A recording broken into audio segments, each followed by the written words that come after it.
Hello students, कैसे हैं आप सब लोग। तो फाइनली आज हम लोग अपना इकोनॉमिक्स का मैक्रो इकोनॉमिक्स का सिलेबस पूरा एंड कर देंगे नेक्स्ट 20 मिनट्स के अंदर। Balance of payment chapter one shot के अंदर हर एक टॉपिक अच्छे से कवर करा दूंगा। एग्जामिनेशन में 3 मार्क्स का वेटेज है, लेकिन अच्छे से अगर आप वीडियो देखोगे ना 20 मिनट में 3 नंबर आपके पक्के हो जाएंगे। तो स्टार्ट करते हैं बैलेंस ऑफ पेमेंट।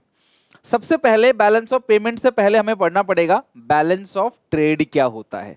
बेसिकली हमारी कंट्री ने रेस्ट ऑफ द वर्ल्ड से जितना भी एक्सपोर्ट किया है और उसमें से जितना भी इंपोर्ट किया है माइनस कर दोगे तो आ जाएगा balance of trade. So balance of trade is the difference between the value of goods exported and the value of goods imported. ध्यान रखना, सिर्फ और सिर्फ गुड्स जो आपने एक्सपोर्ट किया है और जो गुड्स आपने इंपोर्ट किया है उसका डिफरेंस है balance of trade. Only goods, goods का मतलब फिजिकल आइटम, मशीनरी, स्पाइसेस या फिर कोई भी फिजिकल आइटम जो आपने बाहर बेचा है, कोई गैजेट, कोई पार्ट्स वो आपने खरीदा है, उसका एक्सपोर्ट इंपोर्ट वैल्यू को माइनस करोगे तो वो बैलेंस ऑफ ट्रेड है। और अगर एक्सपोर्ट इंपोर्ट दोनों बराबर है तो उसको बोलते हैं equilibrium in balance of trade. Export equal to import, यहाँ पे बैलेंस ऑफ ट्रेड जीरो आएगा एक्सपोर्ट माइनस इंपोर्ट करोगे तो। और एक होता है सरप्लस बीओटी। सरप्लस मतलब एक्सपोर्ट ज्यादा है इंपोर्ट से। दूसरा है डेफिशिट बीओपी, डेफिशिट बीओटी जहां पे क्लास एक्सपोर्ट कम है और इंपोर्ट ज्यादा है। तो these are 3 types of balance of trade. So balance of trade है क्या? Difference between the value of goods exported, यहां पे ये हाईलाइट कर रहा हूं बार बार, goods exported and the value of goods imported. तो एक्सपोर्ट माइनस इंपोर्ट, ये आ गया class balance of trade. Only जो है वो टेंजिबल आइटम्स, विजिबल आइटम्स को ही लोगे। ये नैरो कॉन्सेप्ट है as compare to balance of payment. Balance of payment एक बहुत वाइडर कॉन्सेप्ट है, जबकि जो बैलेंस ऑफ ट्रेड है ना वो नैरो कॉन्सेप्ट है, वो बहुत छोटा है। अब हम चलते हैं बैलेंस ऑफ पेमेंट के ऊपर। तो फेवरेबल बैलेंस ऑफ ट्रेड कब होता है? जब export, X for export, M for import, export बड़ा हो। अनफेवरेबल बैलेंस ऑफ ट्रेड, जहां पे क्लास जो एक्सपोर्ट है वो छोटा है, इंपोर्ट बड़ा है, तो बैलेंस ऑफ पेमेंट माइनस में आता है। तो अनफेवरेबल प्लस में आता है तो फेवरेबल। और जहां पे एक्सपोर्ट इंपोर्ट बराबर है उसको हम लोग बोलते हैं equilibrium balance of trade, right. Next है बैलेंस ऑफ पेमेंट। ये एक ऐसा स्टेटमेंट है जो एक कंट्री का बाकी रेस्ट ऑफ द वर्ल्ड से होने वाले सारे इकोनॉमिक ट्रांजैक्शंस को रिकॉर्ड करता है। इंडिया ने रेस्ट ऑफ द वर्ल्ड से जितना भी एक्सपोर्ट किया उसकी वैल्यू, और रेस्ट ऑफ द वर्ल्ड को जितना भी आप उनसे इंपोर्ट किया है ना, जो बेचा माइनस जो खरीदा, उसका जो डिफरेंस है वो आता है बैलेंस ऑफ पेमेंट। सोचो कितना बड़ा कॉन्सेप्ट है ये गोला। अगर बैलेंस ऑफ पेमेंट इसका छोटा सा एक हिस्सा जो है वो बैलेंस ऑफ ट्रेड है। क्यों? बैलेंस ऑफ ट्रेड में export import of goods goods goods आता है ओनली, जबकि बैलेंस ऑफ पेमेंट में ऑल ट्रांजेक्शंस, गुड्स भी, सर्विसेज भी, यूनिलैटरल ट्रांसफर्स भी, लोन भी, डिसइन्वेस्टमेंट भी, हर चीज, एवरीथिंग सॉरी एवरीथिंग वो बैलेंस ऑफ पेमेंट में रिकॉर्ड किया जाता है। अब बैलेंस ऑफ पेमेंट की 2 अकाउंट होते हैं क्लास बैलेंस ऑफ पेमेंट में। वैसे तो सारी चीजें इंक्लूड होती हैं, विजिबल आइटम भी होती हैं, टेंजिबल, इनविजिबल, इंटेंजिबल्स भी, कैपिटल ट्रांसफर्स भी, यूनिलैटरल ट्रांसफर्स भी। यूनिलैटरल ट्रांसफर मतलब वन साइडेड पेमेंट, और कैपिटल ट्रांसफर मतलब असेट का खरीद बेच, investment, loan, intangible asset, building, ये सब चीजें क्लास कैपिटल ट्रांसफर्स के अंदर आती हैं, जहां पे असेट और लायबिलिटी में चेंजेस आता है। ठीक है। और ये तो क्या होता है? Gift, donation, charity. यूनिलैटरल मतलब वन साइड, जो आपने वन साइड पेमेंट किया, राइट। अच्छा, अब बैलेंस ऑफ पेमेंट के ये चारों आइटम क्लास मैंने बता दिया आपको। विजिबल आइटम क्या होता है? टेंजिबल्स है ना, जो दिखता है बॉर्डर क्रॉस करते वक्त। इनविजिबल आइटम मतलब services, banking, shipping, travelling, insurance है ना, मेडिकल। यूनिलैटरल ट्रांसफर्स मतलब one side payment, gift, donation, charity, हमने लिया दिया, वो सब बैलेंस ऑफ पेमेंट में रिकॉर्ड होता है। और कैपिटल ट्रांसफर भी, जहां पे क्लास एसेट्स और लायबिलिटीज का ट्रांसफर किया जाता है। बैलेंस ऑफ पेमेंट में सबसे इंपॉर्टेंट यही है, करंट, कैपिटल अकाउंट, इनके कंपोनेंट, बस एक ही चीज, 3 नंबर का चैप्टर है। तो बैलेंस ऑफ पेमेंट में 2 अकाउंट होते हैं, करंट अकाउंट इन बीओपी और कैपिटल अकाउंट इन बीओपी। तो करंट अकाउंट के अंदर 3 चीजें रिकॉर्ड की जाती हैं, export import of goods, services और यूनिलैटरल ट्रांसफर्स। ध्यान रखना, बैलेंस ऑफ पेमेंट के करंट अकाउंट में 3 चीजें रिकॉर्ड की जाती हैं। हमारी कंट्री ने जितना भी एक्सपोर्ट किया और इंपोर्ट किया goods, export import of services और यूनिलैटरल ट्रांसफर्स, ये 3 नाम ध्यान रखना। एक्सपोर्ट इंपोर्ट ऑफ गुड्स, ध्यान समझना, जितना भी हम गुड्स का एक्सपोर्ट कर रहे हैं उनको प्लस आइटम या क्रेडिट आइटम बोलते हैं। क्यों? क्योंकि एक्सपोर्ट करते हैं तो डॉलर आता है या फॉरेन करेंसी आता है, फॉरेन करेंसी आएगा तो प्लस आइटम या क्रेडिट आइटम बोलते हैं। जितना भी इंपोर्ट करेंगे उसको माइनस आइटम या डेबिट आइटम बोलते हैं। एक्सपोर्ट ऑफ गुड्स को प्लस आइटम या क्रेडिट आइटम बोलते हैं और इंपोर्ट ऑफ गुड्स को माइनस आइटम या डेबिट आइटम बोलते हैं। ध्यान रखना, जो भी हमने रेस्ट ऑफ द वर्ल्ड को एक्सपोर्ट किया है वो प्लस आइटम या क्रेडिट आइटम है, जो भी हमने रेस्ट ऑफ द वर्ल्ड से इंपोर्ट किया है वो माइनस आइटम या डेबिट आइटम है। प्लस आइटम कौन सा होता है या क्रेडिट आइटम, एक ही बात है, प्लस आइटम बोलो या क्रेडिट आइटम एक ही बात है, जहां से फॉरेन करेंसी का डॉलर का इनफ्लो होता है, और माइनस आइटम और डेबिट आइटम जहां से फॉरेन करेंसी का क्या होता है क्लास, आउटफ्लो होता है। जब फॉरेन करेंसी देश से जा रहा है तो आउटफ्लो, आ रहा है तो इनफ्लो। दूसरा same export import of services, अगर हमने कोई सर्विसेज दी है तो वो प्लस आइटम, हमने सर्विसेज ली है तो वो माइनस आइटम। सर्विसेज दो तरह का होता है, फैक्टर सर्विसेज और नॉन फैक्टर सर्विसेज। मैं बाहर देश से काम करके पैसे कमा रहा हूं तो वो फैक्टर सर्विसेज है, लेकिन मेरे एक जहाज है, वो जहाज आ रहा है जा रहा है, उसका किराया मुझे मिल रहा है तो वो नॉन फैक्टर सर्विसेज है। फैक्टर सर्विसेज मतलब लेबर की सर्विसेज, नॉन फैक्टर मतलब मशीन और अदर एसेट्स से जो हम पैसा कमा रहे हैं। तो हम बाहर वालों को जो भी सर्विस दे रहे हैं उससे हमारे पास फॉरेन करेंसी आ रहा है, इसीलिए प्लस आइटम है माइनस आइटम। और सर्विस अगर हम ले रहे हैं, सर्विस हम लोग टेकन कर रहे हैं, हायर कर रहे हैं, तो वो माइनस आइटम, क्योंकि उसके लिए हम पैसे उनको दे रहे हैं। तो ये बेसिक सी चीज है, प्लस माइनस ध्यान रखना। गिफ्ट डोनेशन चैरिटी अगर लेंगे तो प्लस आइटम, क्योंकि हमारे पास फॉरेन करेंसी आएगा। गिफ्ट डोनेशन चैरिटी देंगे तो माइनस आइटम, माइनस को डेबिट और प्लस को क्रेडिट आइटम बोलते हैं। That's it. It also record current transfer, current transfers को ट्रांसफर फॉर फ्री या यूनिलैटरल ट्रांसफर कहते हैं। These are unilateral transfers by way of gift, grant, donation etcetera. So receipt of unilateral transfers are recorded as credit or plus item because it result inflow of foreign exchange into our country, whereas payment of unilateral transfers are recorded as debit or minus item because it result outflow of foreign exchange from our country। ठीक है। अब इन तीनों का item मतलब visible और invisible unilateral transfer, तीनों का जो आइटम बनेगा वही आपके करंट अकाउंट का आइटम होगा। यानी कि तीनों को जोड़ दोगे तो करंट अकाउंट का बैलेंस आ जाएगा। कुछ इस तरीके से रियल लाइफ में बैलेंस ऑफ पेमेंट होता है। मैं आपको जब क्वेश्चंस कराऊंगा ना अलग से, तो मैं ऐसे क्वेश्चन लेके भी कराऊंगा। अगला है capital account. It is that account in BOP which records all such transactions. ये वो सारे ट्रांजेक्शंस है जो रेजिडेंट ऑफ ए कंट्री और रेस्ट ऑफ द वर्ल्ड के बीच होता है, जहां पे एसेट्स और लाइबिलिटी में कोई ना कोई चेंजेस आए। लाइक आपने बाहर से किसी कंपनी को खरीद लिया, बाहर की कंपनी के शेयर्स को खरीद लिया, या बाहर वालों ने आपके यहाँ इन्वेस्टमेंट किया, आपने लोन दिया बाहर वालों को, उनसे लोन लिया, वो सब कुछ कैपिटल अकाउंट के अंदर रिकॉर्ड होता है, क्योंकि वो करंट अकाउंट में रिकॉर्ड नहीं होता। तो कैपिटल अकाउंट के अंदर तीन चीजें होती हैं। फॉरेन इन्वेस्टमेंट, फॉरेनर ने अगर हमारे यहाँ इन्वेस्ट किया तो प्लस आइटम, क्योंकि फॉरेन करेंसी आएगा। हमने अगर रेजिडेंट ने फॉरेन कंट्री में इन्वेस्ट किया तो माइनस आइटम, क्योंकि फॉरेन करेंसी चला जाएगा। प्लस को क्रेडिट, माइनस को डेबिट बोलते हैं। हमने लोन लिया है तो प्लस आइटम, हमने लोन दिया है तो माइनस आइटम। लोन लिया तो पैसा आया प्लस आइटम, लोन दिया तो पैसा गया माइनस आइटम।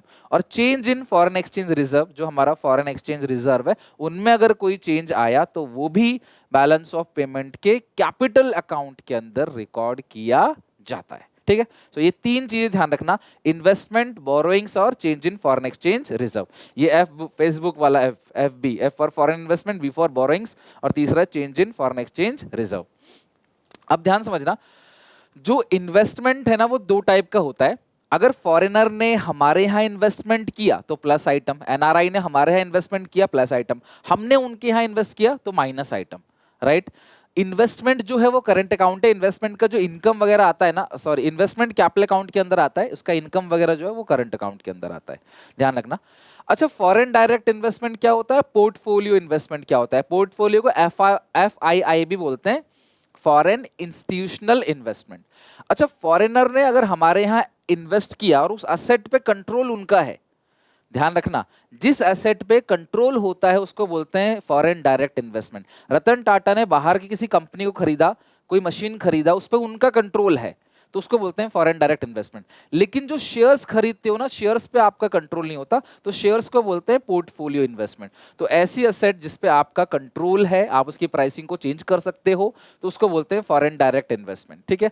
लेकिन अगर आपने शेयर्स खरीदा है ना, शेयर्स खरीदा फॉरेन कंपनी का, टाटा ने, रतन टाटा की कंपनी ने, तो बाहर से आपने शेयर्स खरीदा, तो आपने जो शेयर्स खरीदा उस पर कंट्रोल आपका नहीं है, तो उसको हम लोग क्या बोलते हैं, पोर्टफोलियो या फॉरेन इंस्टीट्यूशनल इन्वेस्टमेंट। तो यहाँ क्या लिखा हुआ है क्लास, एफडीआई और portfolio investment by the non resident in our country. Non resident हमारे यहाँ इन्वेस्ट कर रहे हैं तो प्लस आइटम है, बिकॉज हमारे पास फॉरेन एक्सचेंज जो है वो आ रहा है। जबकि एफडीआई या पोर्टफोलियो कोई भी इन्वेस्टमेंट है जो हमने बाहर करी है, रेजिडेंट ने रेस्ट ऑफ द वर्ल्ड में करी है, वो डेबिट आइटम या माइनस आइटम है, क्योंकि इससे फॉरेन करेंसी हमारी कंट्री से बाहर जा रहा है, दैट्स इट, और कुछ नहीं। बोरोइंग्स, हमने लोन लिया, चाहे वो कमर्शियल बोरोइंग हो, चाहे गवर्नमेंट से लिया हो, चाहे प्राइवेट सेक्टर किसी से भी लिया हो, या फिर इंटरनेशनल मॉनेटरी फंड से, आईएमएफ से लिया हो, तो जो भी आप लोन ले रहे हो, ऑल डेट जो है वो, ऑल जो भी आप उधार ले रहे हो वो डेट क्रिएटिंग कैपिटल ट्रांजेक्शन है।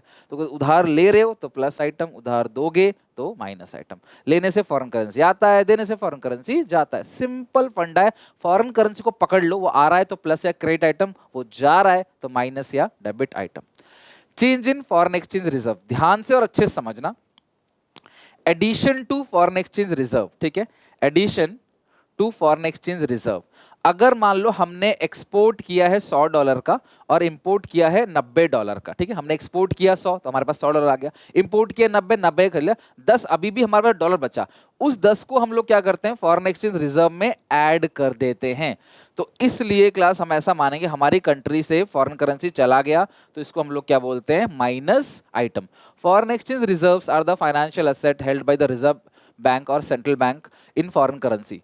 तो हर एक कंट्री का जो सेंट्रल बैंक है ना, वो अलग अलग कंट्री की करेंसी का भंडार अपने पास रखे रहता है, रिजर्व अपने पास रखे रहता है, ताकि मुसीबत के टाइम पे उस रिजर्व से क्लास वो अपना काम चला सके, पेमेंट कर सके। A change in foreign exchange reserve affect the balance of payment. Any withdrawn from foreign exchange reserve are considered plus item. अगर मान लो कभी आपने एक्सपोर्ट किया 90, इंपोर्ट किया 100, तो 90 तो आपने एक्सपोर्ट किया, $90 हाथ में आ गया, इंपोर्ट किया 100 का, 10 और चाहिए, तो इसमें से विड्रॉ करेंगे, राइट, जो हमारे पास रिजर्व है, गुल्लक है, उसमें से विड्रॉ करेंगे फॉरेन एक्सचेंज रिजर्व, तो उसको बोलते हैं प्लस आइटम। देखो, जब आप फॉरेन एक्सचेंज रिजर्व से पैसा निकाल के देश में लेके आते हो तो वो प्लस आइटम, और फॉरेन एक्सचेंज को, पैसे को, फॉरेन एक्सचेंज को आप ऐड करते हो रिजर्व के अंदर तो वो माइनस आइटम। तो समझ लो कि आपके पास कुछ फालतू पैसा बच गया, उसे आपने गुल्लक में डाल दिया तो पैसा वो चला गया माइनस, और गुल्लक से निकाल दिया तो पैसा आ गया प्लस। यहाँ जो गुल्लक है वो फॉरेन एक्सचेंज रिजर्व है जो सरकार मेंटेन करके रखती है। तो कभी सरकार ने अगर एक्सपोर्ट ज्यादा कर दिया और इंपोर्ट कम किया तो उस सिचुएशन में जो पैसा है हम उसे ऐड कर देंगे अपने रिजर्व के अंदर, आरबीआई क्या करेगा, रिजर्व में ऐड कर देगा, उसको माइनस आइटम बोलते हैं। और अगर कभी एक्सपोर्ट कम और इंपोर्ट ज्यादा है तो कम पड़ेगा, पैसे उसी रिजर्व से निकालेंगे तो उसको बोलते हैं प्लस आइटम। प्लस मतलब क्रेडिट, माइनस मतलब डेबिट। थोड़ा सा कॉम्प्लिकेटेड है तो एक बार रीड करके ना अच्छे से समझ लेना, दिक्कत होगी तो बताना, मैं बिफोर एग्जाम एक बार और करा दूंगा आपको। अच्छा, बैलेंस ऑफ पेमेंट इक्विलिब्रियम में कब होता है, जब export value minus import is equal to import value हो, यानी कि जो बैलेंस ऑफ पेमेंट है वो जीरो होगा। जब बैलेंस ऑफ पेमेंट जीरो होगा it means there is no movement of foreign currency, तो कोई भी ऑफिशियल रिजर्व का मूवमेंट नहीं है। जितना डॉलर आपने एक्सपोर्ट किया, जितना डॉलर आपने इंपोर्ट किया, दोनों बराबर है। 100 रुपए का सामान एक्सपोर्ट किया, 100 का इंपोर्ट किया, दोनों बराबर है, तो यहाँ पे बैलेंस ऑफ पेमेंट जीरो आएगा। तो फॉरेन करेंसी का कोई भी मूवमेंट नहीं होगा, गुल्लक छिड़ेगा नहीं, ना डलेगा ना निकलेगा। ओके। और डिसइक्विलिब्रियम का मतलब क्या होता है क्लास, सरप्लस, जब एक्सपोर्ट ज्यादा हो इंपोर्ट से। यहाँ पे export all economic transaction, import all economic transaction. और डेफिसिट बीओपी जहाँ पे क्लास एक्सपोर्ट कम है और इंपोर्ट ज्यादा है। तो जितने भी ट्रांजैक्शंस हम लोग करते हैं ना साल भर में, उसको ऑटोनोमस ट्रांजैक्शंस बोलते हैं। सेल किया, परचेज किया, लोन दिया, लोन लिया, सब ट्रांजैक्शन जितना भी आपने किया है साल भर में, उसी ट्रांजैक्शंस को ऑटोनोमस ट्रांजैक्शंस कहते हैं। लेकिन अगर आपका बैलेंस ऑफ पेमेंट मैच नहीं किया, वैसे बैलेंस ऑफ पेमेंट ना एक्सपोर्ट इक्वल टू इंपोर्ट होना चाहिए, लेकिन अगर नहीं हुआ तो इसको किया जाता है। अगर बैलेंस ऑफ पेमेंट में एक्सपोर्ट इंपोर्ट प्रॉपर तरीके से नहीं हुआ बराबर, मान लो 100 एक्सपोर्ट किया, 100 इंपोर्ट किया, तो ये ठीक है। लेकिन अगर 120 एक्सपोर्ट किया, 100 इंपोर्ट किया, तो 20 जो फालतू बच गया, उस ट्रांजैक्शन का जो भी काम करते हैं उस ट्रांजैक्शन को बोलते हैं accommodating transactions. BOP is always balance in case there is imbalance. अगर बैलेंस ऑफ पेमेंट इम्बैलेंस है तो उसको ठीक किया जाएगा किस ट्रांजैक्शंस के थ्रू, एकोमोडेटिंग ट्रांजैक्शंस के थ्रू। अब एक लास्ट टॉपिक है जहां पे हम खत्म करेंगे इस पूरे चैप्टर को, इवन अपने सिलेबस को। तो बैलेंस ऑफ पेमेंट में ऑटोनोमस ट्रांजैक्शन किसको कहते हैं और एकोमोडेटिंग, मोस्ट इंपॉर्टेंट है, ध्यान समझना। हालांकि क्लास कई बार डाउट रहता है बच्चों के पेपर में है या नहीं है, लेकिन फिर भी मैं करा देता हूं, सिलेबस के अंदर है या नहीं है डाउट रहता है, मैं करा देता हूं कि रिस्क नहीं होना चाहिए। और सीयूटी में भी अगर आ गया तो क्या ही कर लोगे आप, है ना, कौन सा मुकदमा करोगे। ऑटोनोमस आइटम का मतलब साल भर में आपने जो भी ट्रांजैक्शंस किया है प्रॉफिट मोटिव से, जो भी ट्रांजैक्शंस किया है उस सब को ऑटोनोमस ट्रांजैक्शन कहते हैं। चाहे आपने मशीन को इंपोर्ट किया, एक्सपोर्ट किया, गुड्स को एक्सपोर्ट किया, गुड्स को इंपोर्ट किया, लोन लिया, लोन दिया, इन्वेस्टमेंट किया, डिसइन्वेस्टमेंट किया, कुछ भी आपने किया ना साल भर में, कुछ भी, उसको बोलते हैं ऑटोनोमस ट्रांजैक्शंस। और ये इंडिपेंडेंट इन नेचर है, जितना मर्जी आप उतना कर सकते हो। ये करंट अकाउंट का आइटम भी होता है और कैपिटल अकाउंट का आइटम भी होता है। और बैलेंस ऑफ पेमेंट में ऊपर लिखते हैं इसको, पहले लिखते हैं इसको, इसलिए इसे अबव द लाइन आइटम बोला जाता है, क्योंकि इसको क्लास सबसे पहले लिखा जाता है ना। लेकिन अगर आपने पूरा का पूरा बैलेंस ऑफ पेमेंट अगर देखोगे ना, आपने मान लो बना लिया ये बैलेंस ऑफ पेमेंट, आपने यहां बनाते हैं, ये आपने बैलेंस ऑफ पेमेंट का अकाउंट बना लिया, ठीक है। इसमें सारी चीजें, ये हो गए क्लास आपका डेबिट आइटम यानी माइनस आइटम, ये हो गए क्रेडिट आइटम यानी कि प्लस आइटम। आपने साल भर में ना सब कुछ यहाँ पे लिख लिया, जो भी कुछ करेंसी आया गया सब कुछ आपने यहाँ लिख लिया। इन ट्रांजैक्शंस को बोलते हैं ऑटोनोमस ट्रांजैक्शंस। लेकिन फिर आप अकाउंट को मैच करोगे, देखोगे सरप्लस इधर बचा या फिर इधर बचा, है ना। अगर मान लो ये साइड ज्यादा है तो यहाँ पे बचेगा सरप्लस, और अगर ये साइड बचा है ज्यादा है तो यहाँ बचेगा डेफिसिट। तो जो भी सरप्लस और डेफिसिट आया उसमें जो लिखोगे आगे जिस नाम से, उन ट्रांजैक्शंस को बोलते हैं एकोमोडेटिंग ट्रांजैक्शंस। यानी कि बैलेंस ऑफ पेमेंट में दो ट्रांजैक्शंस होते हैं, एक तो सारे के सारे जो आप लिखते हो इंडिपेंडेंट, लेकिन दोनों साइड के फिगर पे डिपेंड करेगा जो बैलेंसिंग फिगर है वो कितना होगा, है ना भाई। ये फिगर और ये फिगर को घटा के ही तो बैलेंसिंग फिगर आएगा। तो ये डिपेंडेंट ट्रांजैक्शंस है और ये एकोमोडेटिंग ट्रांजैक्शंस इसका नाम होता है। इसको सबसे लास्ट में रिकॉर्ड किया जाता है एकोमोडेटिंग को, और सबसे ऊपर क्या रिकॉर्ड किया जाता है, ऑटोनोमस। तो ये समझने की चीज है। जैसे ये हो गया ना क्लास, देखो accommodating items refers to those transactions which take place to cover the surplus और डेफिसिट। अगर बैलेंस ऑफ पेमेंट में कोई सरप्लस है, कोई डेफिसिट है, तो उसको कवर जिन ट्रांजैक्शन से करते हैं, अगर ऑटोनोमस आइटम में, ऑटोनोमस आइटम की वजह से कोई सरप्लस या कोई डेफिसिट है, उसको कवर किससे करते हैं, एकोमोडेटिंग ट्रांजैक्शन से। एग्जांपल, आप फॉरेन एक्सचेंज रिजर्व में एडिशन करो या फॉरेन एक्सचेंज जैसे विड्रॉ करो, लोन लो, है ना, या डिसइन्वेस्टमेंट करो उस चीज से। मान लो आपने 100 एक्सपोर्ट किया, ठीक है, और 90 आपने इंपोर्ट किया, तो 10 जो तुम्हारे पास फालतू बचा है, इन 10 का क्या करोगे, वही और एकोमोडेटिंग ट्रांजैक्शंस है। तो इन 10 को आप एडिशन टू रिजर्व कर सकते हो, इन 10 से आप बाहर वालों को लोन दे सकते हो, इन 10 से आप बाहर कंट्री में इन्वेस्टमेंट कर सकते हो, तो ये काम कर सकते हो। तो ये जो 10 आया है ना, ये 90 और 100 पे डिपेंड करता है, तो ये डिपेंडेंट इन नेचर है। ये क्या था, इंडिपेंडेंट। और ये सिर्फ और सिर्फ कैपिटल अकाउंट, जो ये 10 रुपए फालतू बचे हैं ना, इससे आप गुड्स नहीं खरीद सकते, सर्विस नहीं खरीद सकते, गिफ्ट नहीं दे सकते। इसको यूज कहां पे करोगे, ओनली कैपिटल नेचर में। और ये नीचे लिखे जाते हैं, इसलिए इसको बिलो द लाइन आइटम बोला जाता है, इसको अबव द लाइन आइटम। तो ये बिलो द लाइन आइटम, ये अबव द लाइन आइटम, ये डिपेंडेंट है, ये इंडिपेंडेंट है। ये सिर्फ कैपिटल अकाउंट में आता है, ये करंट कैपिटल अकाउंट, दोनों आता है। ये साल भर की हर ट्रांजैक्शंस को रिकॉर्ड करेगा, ये सिर्फ सरप्लस और डेफिसिट को कवर करेगा, यानी जो सरप्लस डेफिसिट आया है इन ट्रांजैक्शन की वजह से, ये उसको ठीक करेगा, उसको बोलते हैं accommodating transactions, right. That's it. और ये चैप्टर हमारा खत्म हो गया और साथ में हमारा सिलेबस भी आज यहाँ पे फिनिश हो गया मैक्रो इकोनॉमिक्स का, ठीक है। मिलते हैं नेक्स्ट वीडियो में, इंडियन को भी खत्म करेंगे। तो आपको कोई डाउट, कोई दिक्कत हो मुझे बताना, ठीक है। Till then take care, bye bye. अच्छे लगे तो दोस्तों में शेयर करना, कोई दिक्कत हो तो मुझे कमेंट में लिखना, मैं फिर से भी करा दूंगा वो चीज़ें, ठीक है। मिलते हैं नेक्स्ट वीडियो में, till then take care, bye bye.